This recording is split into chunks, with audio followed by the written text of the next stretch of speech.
If you've ever stood on a piece of land in the Texas Hill Country and tried to picture the home that belongs there, or stood in front of an older home in San Antonio, knowing it's coming down and something extraordinary is going to take its place, you know that feeling.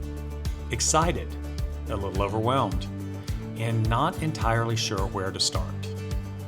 This is the Collier Way, a podcast about what it really takes to build a home that lasts. I am Collier Bashara, Southern Living Builder of the Year and founder of Collier Custom Homes.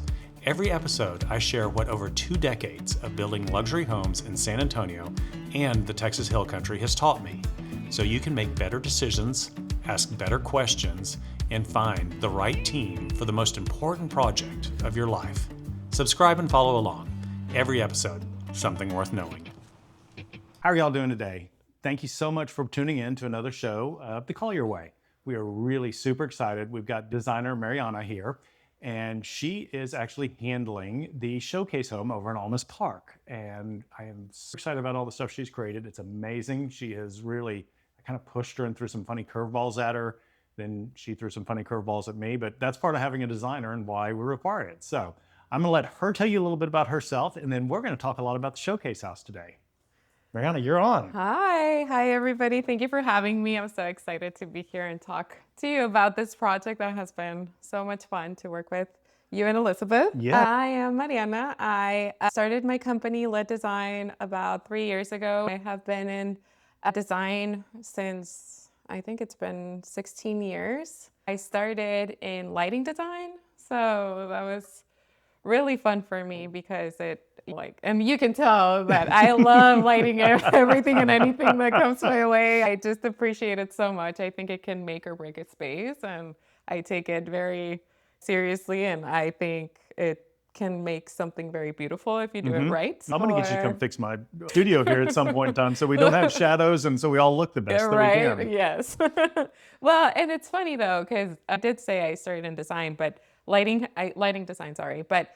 has changed so much over the years. Right. I feel like if you're not continuously working and educating yourself on it, then you're kind of like not, you're behind. Yeah.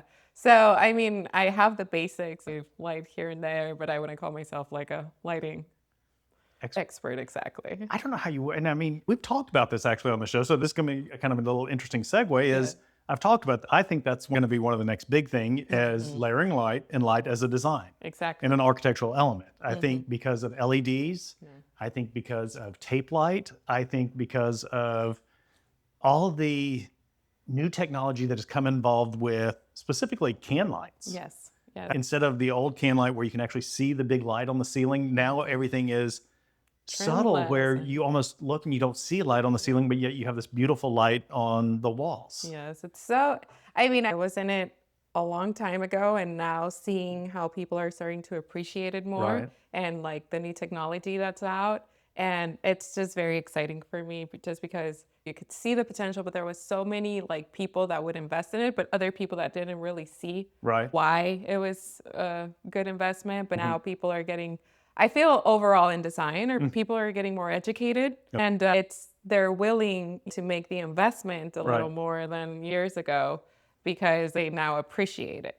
Well, and I don't think it's quite the investment it used to be, because now I think the iPhones and modern telephones changed all that. Like in the old days, maybe you had an app, but you had all this hardware in your house.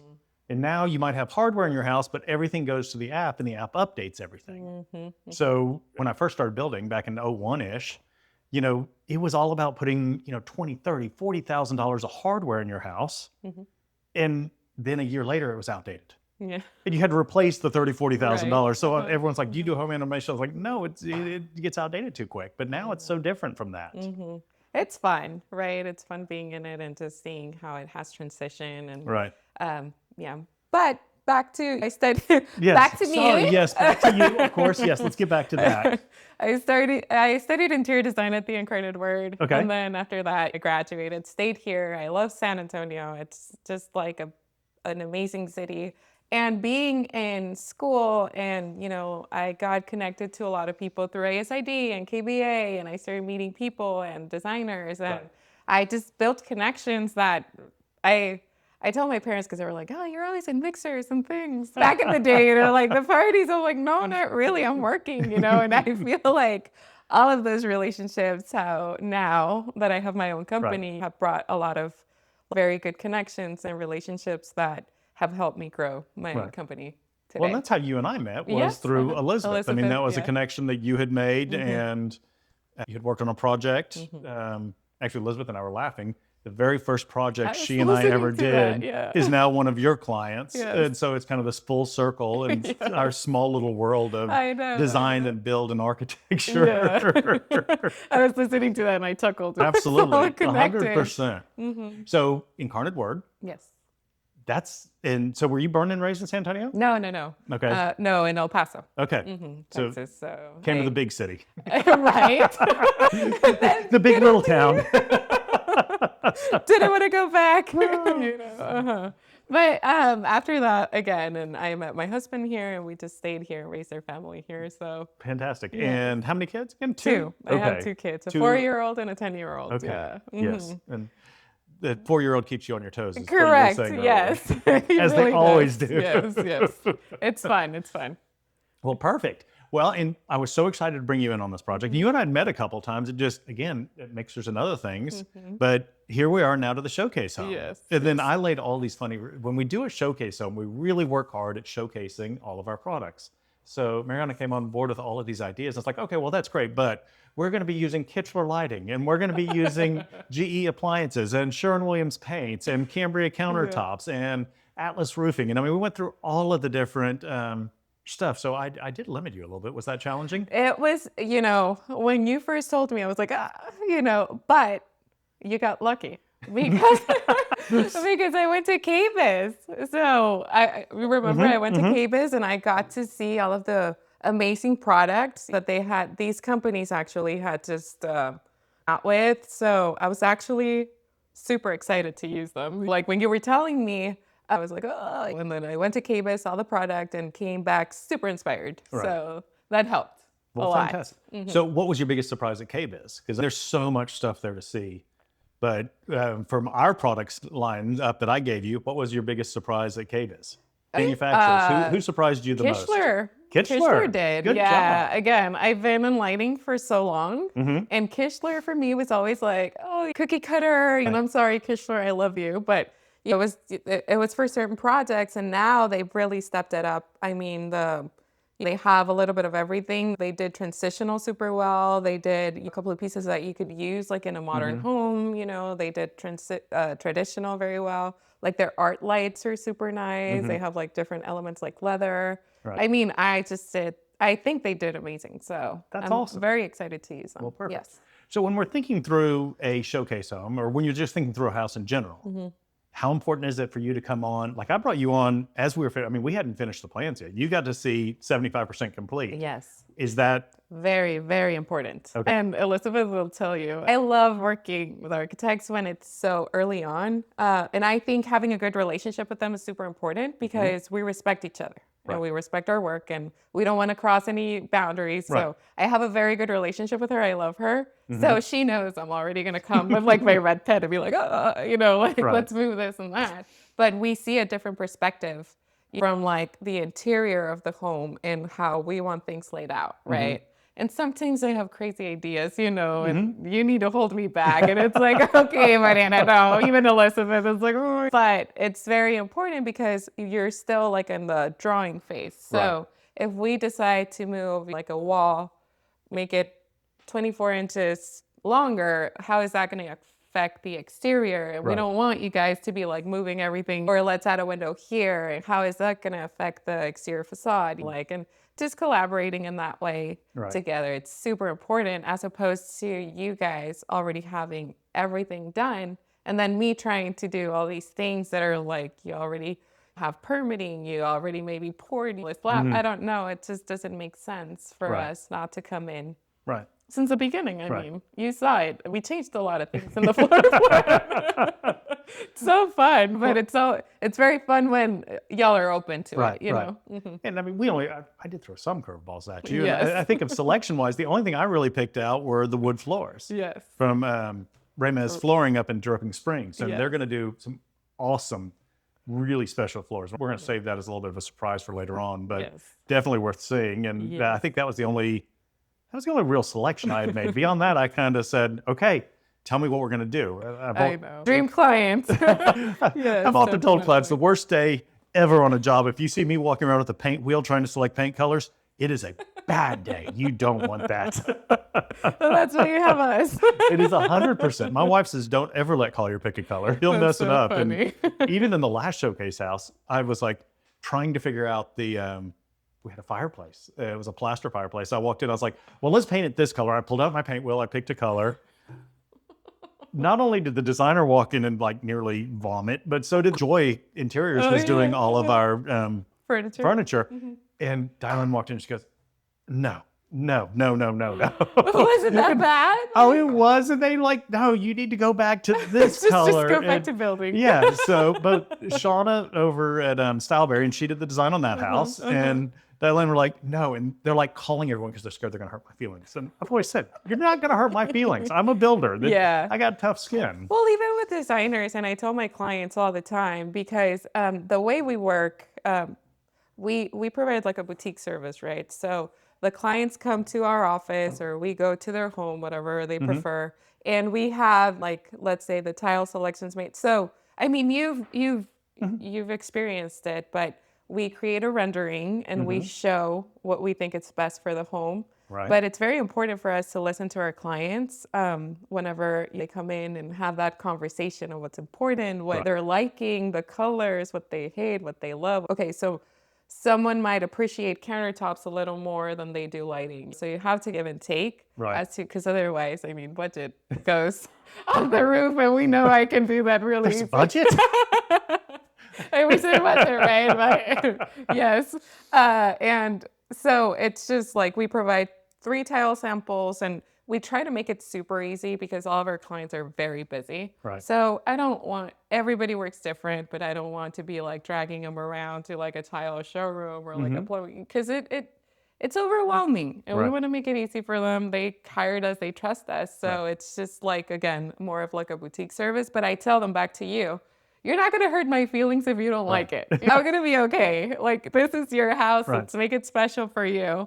I'm here to guide you and make it beautiful. But if I have very strong opinions on something that I think would work, then talk them into it. And it's having that relationship and that trust where you can have those conversations and sometimes be the Debbie Downer or sometimes be like the challenger.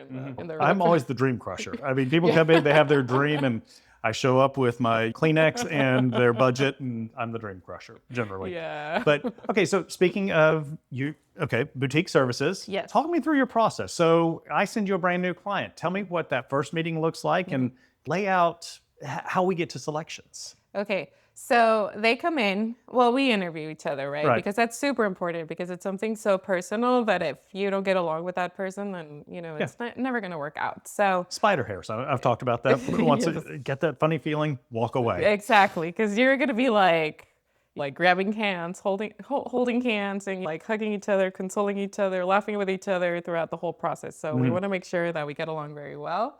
And then after that, we sit down. I ask them, if the interview goes well, they do hire us, then I ask them to put like a Pinterest or to send me pictures of what you're liking, right? And usually when clients come to me, they already have like drawings from an architect, and if it's a remodel, then we go and do the asphalt. That's a whole different thing. But so they send me the pictures, we sit down, and we just have a conversation, like a fun conversation.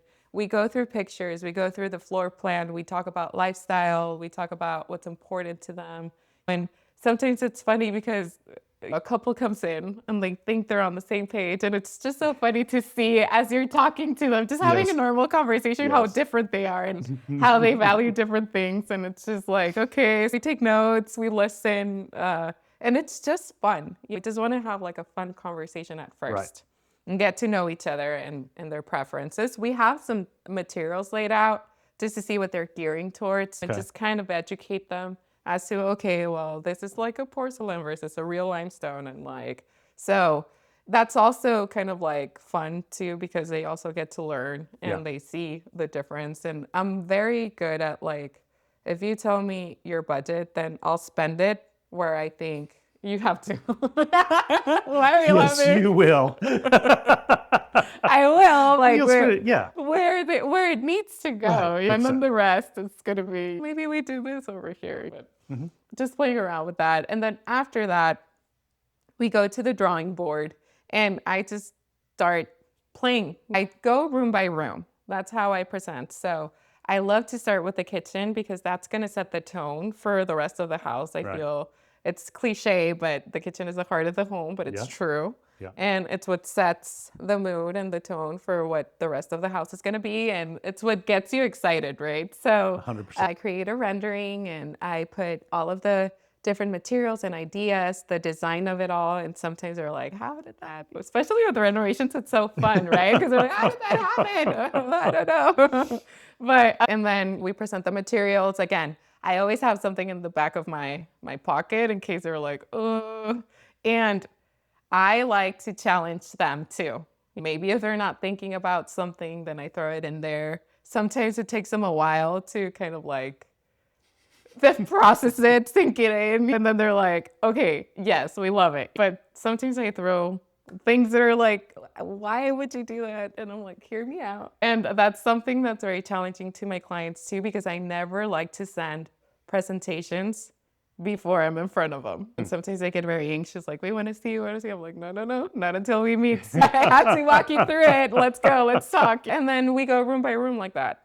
And then to start building the house that way. Right. Because I feel like if you take the approach of like, let's select all of the lighting, let's select all of the floors, then at the end, you don't really know what you selected and it becomes this like hodgepodge. So I like to be going room by room and then we review changes that we have done to like the kitchen, then we go into the living, then we go into the primary, then we go, and it just like tells a story, it sets the tone for the whole project and it's so fun.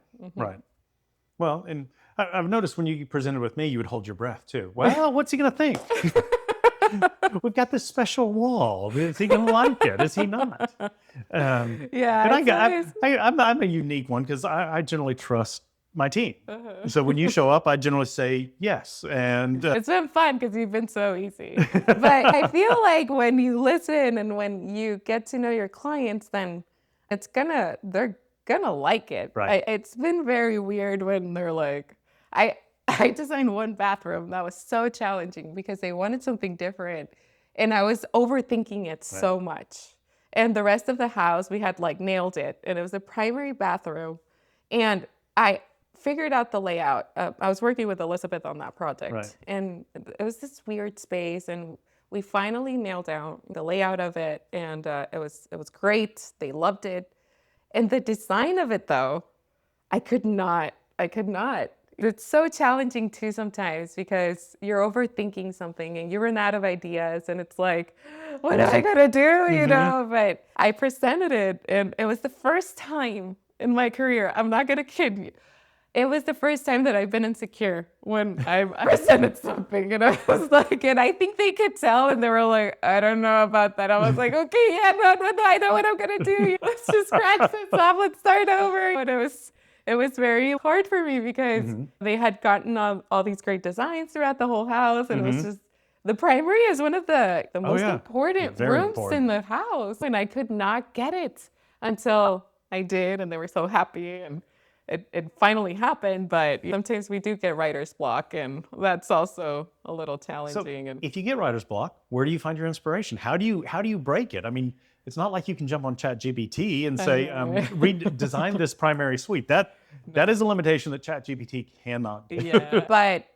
I mean, I have to step away from that project, to be honest, for a couple of days. And I know it sounds ridiculous, but it's almost like being an artist. And you step away, and then I look. It's not like being an artist. You are an artist. I mean, the stuff you create has got to go together. Yeah. It has to have a flow. It has to have a feel. Exactly. I mean, it's your Picasso. It really is. And when you work with a great designer, that's what you see. When I get my presentations, I know that it's an overall picture. When you're talking to me about the kitchen and how it looks into the living room and how it looks into the pantry, you have thought about the overall flow of the space. So that is your masterpiece. That's your Picasso. Correct. Yes. And that's how much we care. I mean, we do care. We want this. We know it's a huge investment. We know it's something very special for our clients. So we really do care, and we want to make it as special for them as we can. So that's why I'm not going to like try to put something together to make it work. No, I really put a lot of thought into it, and the conversations, again, going back to that first meeting,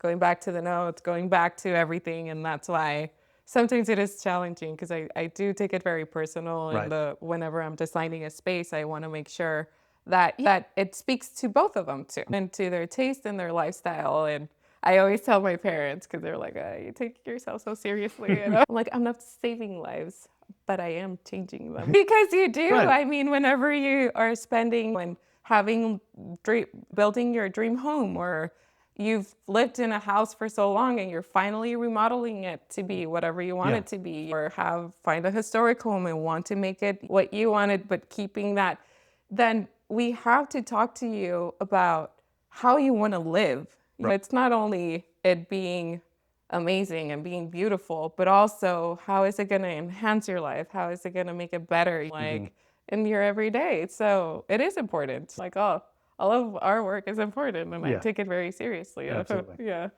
So your process, you meet with client, you present a suggestion. Yes. And hopefully they just say, yes, we love it, and go on to the next phase. Then you actually do the design work, where you say, here's your measurements. Here's where your shampoo shelf's going. Here's where the handle's going. Here's where X, Y, and Z goes. And so you lay it all the way out. Yes. Technical drawings. Okay. Which are all of the elevations and all of the tile drawings. Okay. Fun part.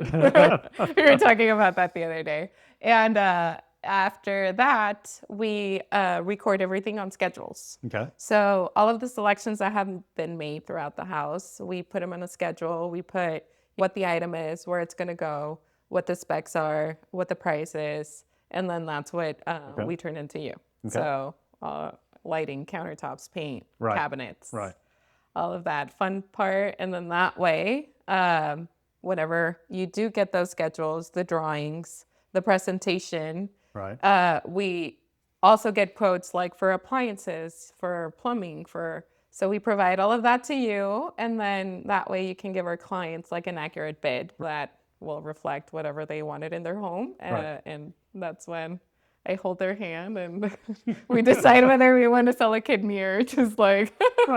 And I tell clients all the time, I go, and just like you said a few minutes ago, there's a budget. I've had a few clients walk in and say they don't have a budget, but it doesn't happen often, ever. I mean, they don't have a budget until they see the number, right? But if you will find those key things that are really important to you, whether it be the primary suite, whether it be the kitchen, tell me what's most important to you, and then let us value engineer everything else. Yes. Just like you said a few minutes ago, we can value engineer secondary bathrooms, the primary becomes an amazing oasis. Yes. So it's keep that in mind when you're designing your house and when you're doing your selections.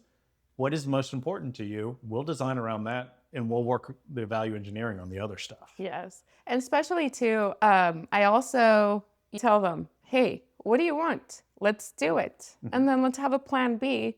If we have to value engineer on a certain floor, then we already have a backup that, it's going to work, because why not, because sometimes they see the price and they're like, oh, where can we cut? And then you cut and they're like, no, we really want it. So it's like, why not, like if you see it, let's do it. And if not, then we can always cut costs as we're talking to you and you present your bid. It's like, okay, well, where can we cut costs? Okay, maybe you're doing this, you're doing that. Well, then let's remove this and compromise on certain things, like you said. But why not like dream it in a way if we know it's doable? And then from there, because otherwise you just don't know. Right. So. Well, and I've always talked about the importance of having all your selections before we start the house. Like my dream client has 100% done, and we are starting to push dirt. Yes. How often do you see that? But where they have 100% done before we ever push dirt. Yeah, that's us. Because we make sure we finish everything, and they go to you. Right. Which I don't know, this has been a really good like learning experience for me, like working with you on the showcase home, because it's very nice to have, we don't actually have like a client, 'cause you're the client, but it's a very good to have that like trio dynamic to where you're involved, Elizabeth's involved, and I'm involved. And then you can tell me like, maybe let's do this in order to not go that high on like, Yeah, so absolutely. because you know, even like structurally, Yeah. if something's gonna like blow us off the roof or not. Like, and I do understand that's another thing. We do understand Right. structure and Yeah. construction, which is super important, because Right. otherwise I think all of our projects would be like 20 million plus because of crazy things we want Right. to do. But like having that guidance from you Right. is very beneficial. So I don't know, from your perspective, when is it good to bring in a Oh, no, I think you should be contractor? in almost, I think the contractor, the sooner you bring that in, the sooner you have that trust, the sooner the project's going to move smoother. And there's that level, I always talk about trust and how important that is. If you have that trust and you trust your team, and you know we have your best interests at heart, we can have a fun time building a house. And it's a challenge. There's going to be days that just are not fun building a house.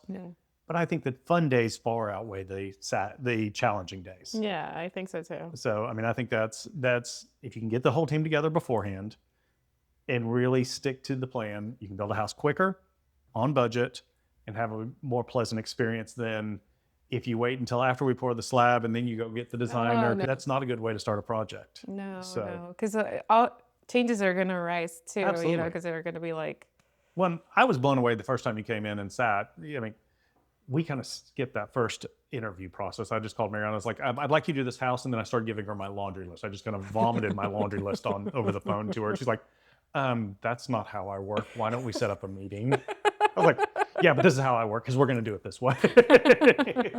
So she came in and gave me her meeting again. I was like, okay, here's really my laundry list. That's cute and all, but I'm a builder, not a client. yeah, I know. But I remember you coming in, kind of your first, these are some of my ideas. And I remember being blown away that you had thought through kind of some windows and, we need to resize this window because I am all about natural light in the house. And you had caught a window upstairs in the playroom that we needed to make bigger. And the great thing about Mariana is she not only presented it, but then she's brilliant and knows how to use Revit, which is the same architectural software Elizabeth uses. And she just sent them updated plans. She goes, here you guys go. And so they could overlay it. And so we had that already incorporated into our final permit set, which makes a world of difference. Yes.